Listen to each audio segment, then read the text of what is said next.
Republika Hrvatska stvorena je u Domovinskome ratu. Vjerujem da je naša pobjeda izvojevana uz Božju pomoć kao i zajedništvo našeg kroz povijest napaćenog hrvatskog naroda. U isto vrijeme ponosa na slavnu pobjedu u Oluji, evo nije lijepo što se događa na proslavi današnjega dana. Svake godine, kako vidimo, dolazi sve manje branitelja, sve manje posjetitelja.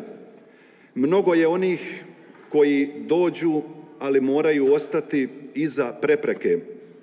Pa evo, molim sve da prekinemo takvu praksu, jer upravo su nam u prvom redu branitelji omogućili da slavimo ovaj dan. Naša domovina je vlasništvo cijelog našeg hrvatskog naroda. Imamo dakle svoju vlast, imamo svoju vojsku, svoju policiju, svoje institucije, mi smo jedan narod, jedno tijelo. Želio bih da proslava Oluje bude spontano svenarodno veselje bez ikakvih velikih ograda i podijeljenosti. I imamo pravo na to, jer cijena kojom smo platili slobodu zaista je visoka. Često spominjemo broj žrtava, 15.000 poginulih i nestalih, to vam je 300 autobusa punih ljudi, od kojih je 402 djece, 8 autobusa djece je poginulo. Mnogi su ranjeni, porušeni su nam domovi, uništena nam je ekonomija i više od ovoga nabrojenog cijena je naše slobode. I upravo zbog visoke cijene slobode nemamo pravo biti nemarni, pa molim predstavnike u prvom redu vlasti da u strateškim odlukama slušaju volju naroda kroz institut i referenduma. S ponosom ističem najzaslužnije za stvaranje samostalne Republike Hrvatske. Najprije zagovor Blažene Djevice Marije, zatim mudro političko vodstvo na čelu sa doktorom Franjom Tuđmanom, dobrog kardinala blagopokojnoga Franju Kuharića, hrabrost hrvatskih branitelja i zajedništvo cijeloga našeg naroda. Svi smo bili ujedinjeni i, kako bismo rekli, vukli smo ista kola. I nije lijepo da se hrvatske branitelje spominje i stavlja u bilo kojem obliku u negativni kontekst. Hrvatski branitelji su časni ljudi na koje je rat ostavio duboke ožiljke. Oni, kao i njihove obitelji, s tim ožiljcima i dan danas žive.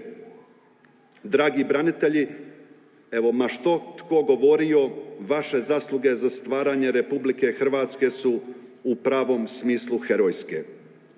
Snaga zajedništva pokazala se i po završetku rata. Izgradili smo porušeno. Morali smo graditi i ono što su nam napadačka Jugoslavenska narodna armija i samozvani četnici porušili. Narod nikada neće zaboraviti cijenu koju je platio u Domovinskome ratu.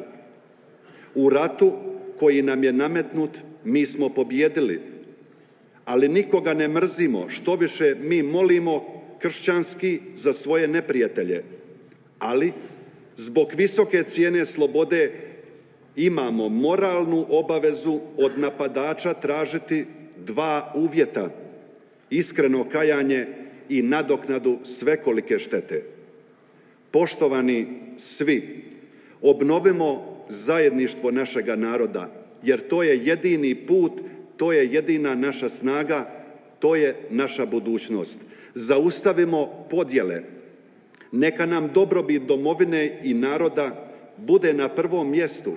Odrecimo se osobnih, privatnih interesa. I ja sam osobno optimist i ne sumnjam u to da će doći vrijeme procvata naše drage domovine. U ime samostana Svetog Ante u Kninu i fratara koji u njemu djeluju, svima želim blagoslovljen današnji dan pobjede, dan domovinske zahvalnosti i dan hrvatskih branitelja. Bog vas blagoslovio i živio. Čuli smo riječi fra Josipa Gotovca, gvardijana i župnika u Kninu.